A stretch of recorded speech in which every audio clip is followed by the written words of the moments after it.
Game over. Akhirnya muslihat Tun M selama ini terdedah. Kerana dendam, veteran UMNO beri peringatan pada Tun M. Kalau Parlimen bubar esok, Perikatan Nasional sudah bersedia. Muhyiddin yakin bakal kembali kuasai kerajaan semula. Rundingan gelap UMNO PAS. Ini penjelasan PAS pada Muhyiddin.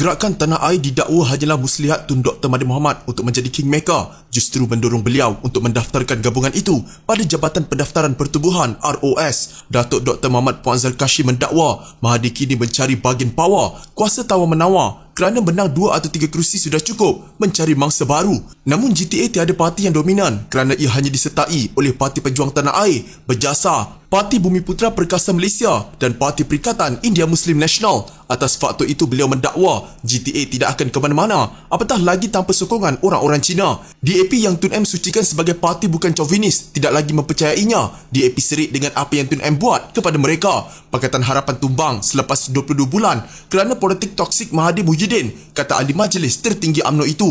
Muhammad Puan mendakwa Mahathir hanya mahu menyelamatkan politik anaknya, Datuk Seri Mukris Mahathir, yang diharapkan dapat meneruskan legasinya. Veteran UMNO itu percaya hanya Presiden Parti Perubumi Bersatu Malaysia, Tan Sri Muhyiddin Yassin, dapat membantu Mahathir memandangkan kedua-duanya terdesak. Sudahlah Tun M Muhyiddin, game over. Niat kamu berdua untuk bunuh UMNO gagal, ujarnya. Pengerusi Parti Pejuang Tanah Air Tun Dr. Mahathir Mohamad dikatakan sanggup melakukan apa sahaja semata-mata untuk melempiaskan dendamnya terhadap UMNO yang pernah menjulangnya selama 22 tahun sebagai Presiden Parti dahulu. Setiausaha Agung Veteran UMNO, Datuk Mustafa Yaakob mendakwa Dr. Mahathir ingin membalas dendam terhadap Presiden Parti, Datuk Seri Dr. Ahmad Zahid Hamidi, kerana enggan membubarkan UMNO. Menurut beliau, ahli Parlimen Langkawi itu juga dihantui dengan semangat bosku yang kekal dalam jiwa ahli-ahli UMNO walaupun selepas bekas Perdana Menteri Datuk Seri Najib Razak dipenjarakan. Kalaulah beliau mahu UMNO dihapuskan, jalan yang paling baik adalah dengan berdepan dan berlawan dengan UMNO dalam pilihan raya umum ke-15 nanti. Gerakan Tanah Air dijemput bertanding di semua kerusi yang UMNO bertanding dan kita serahkan kepada pengundi untuk membuat pemilihan, katanya dalam satu kenyataan. Kemarin Dr. Mahathir berkata pemenjaraan Najib dilihat tidak membersihkan UMNO daripada budaya rasuah dan parti yang kini dipimpin oleh Ahmad Zahid itu tidak lagi sama seperti yang disertai beliau dahulu. Mustafa menambah walaupun Dr. Mahathir bersama Pakatan Harapan telah mengalahkan Barisan Nasional pada PRU14, beliau gagal menghancurkan UMNO bagi digantikan dengan Parti Peribumi Bersatu Malaysia. Beliau mendakwa selama 22 bulan Pakatan Harapan memerintah, Dr. Mahathir menjadi Perdana Menteri boneka yang akhirnya disingkirkan oleh pemimpin partinya sendiri. Dr. Mahathir menubuhkan pejuang yang tidak ada semangat juang dan berakhir dengan kekalahan teruk pada pilihan raya negeri Melaka dan Johor. Jelasnya, Mustafa mengingatkan kepada Dr. Mahathir bahawa ahli-ahli UMNO tidak akan merelakan parti itu terkubur. Patah sayap bertongkat paruh namun mengalah tidak sekali. Pemimpin UMNO boleh bertukar ganti, tetapi UMNO sebagai sebuah parti akan tetap dipertahankan, katanya. Perikatan Nasional sudah bersedia menghadapi pilihan raya umum ke-15 dan tidak mempunyai masalah sekiranya Parlimen dibubarkan dalam masa terdekat. Pengerusinya Tan Sri Muhyiddin Yassin berkata pada masa yang sama terdapat beberapa faktor yang perlu diambil kira.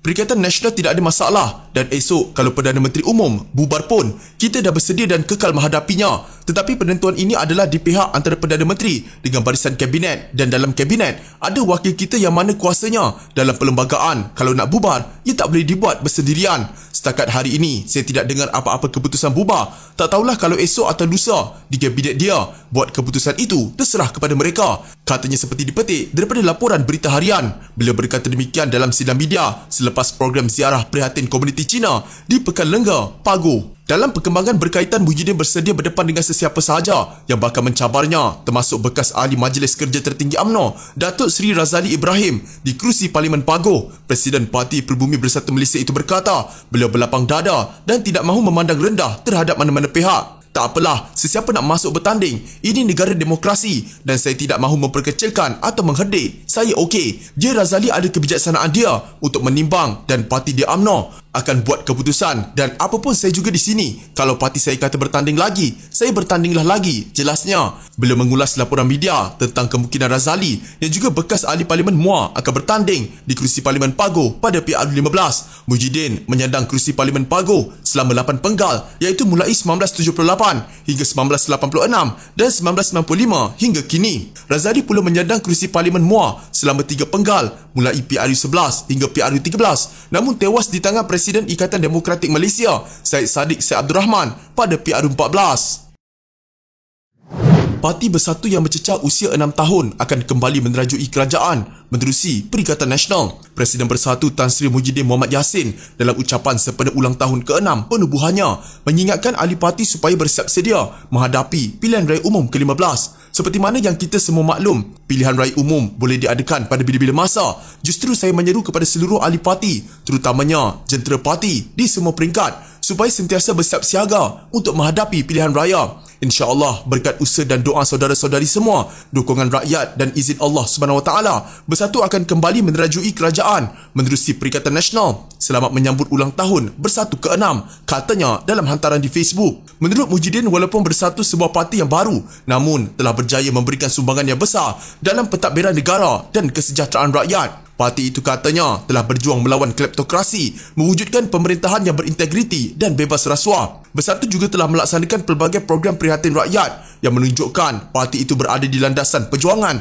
yang selari dengan matlamat penubuhannya. Menurut beliau, kekuatan Bersatu akan terus terletak di tangan ahli-ahlinya. Beliau berkata sekiranya ahli-ahli parti terus istiqamah dalam menghayati semangat perjuangan dan terus mendukung matlamat dan perjuangan parti seperti mana yang termaktub dalam perlembagaannya, maka Bersatu akan terus melangkah gagah. Ini termasuk mewujudkan sebuah pentadbiran kerajaan yang bebas rasuah, melaksanakan tadbir urus yang berintegriti, menegakkan sistem demokrasi berparlimen, memperjuangkan keadilan sosial, menghormati doktrin pengasingan kuasa termasuk kebebasan badan kehakiman, menegakkan Islam sebagai agama persekutuan, menghormati hak semua individu untuk mengamalkan agama masing-masing, mempertahankan kedudukan istimewa orang Melayu dan anak negeri Sabah dan Sarawak seperti hak-hak yang sah bagi semua kaum, memelihara hak-hak asasi rakyat, memupuk perpaduan dan keharmonian rakyat, mengamalkan prinsip-prinsip rukun negara dan mendukung perlembagaan persekutuan, katanya. Menurut Mujidin, ahli-ahli Bersatu mesti dikenali dengan prinsip-prinsip yang membezakan mereka dengan ahli parti yang lain. Mereka juga mesti sentiasa bersatu padu dan menjadi contoh teladan yang baik dalam membentuk suatu budaya politik yang murni supaya Bersatu dihormati oleh rakyat. Ini penting supaya parti kita terus kekal bersatu,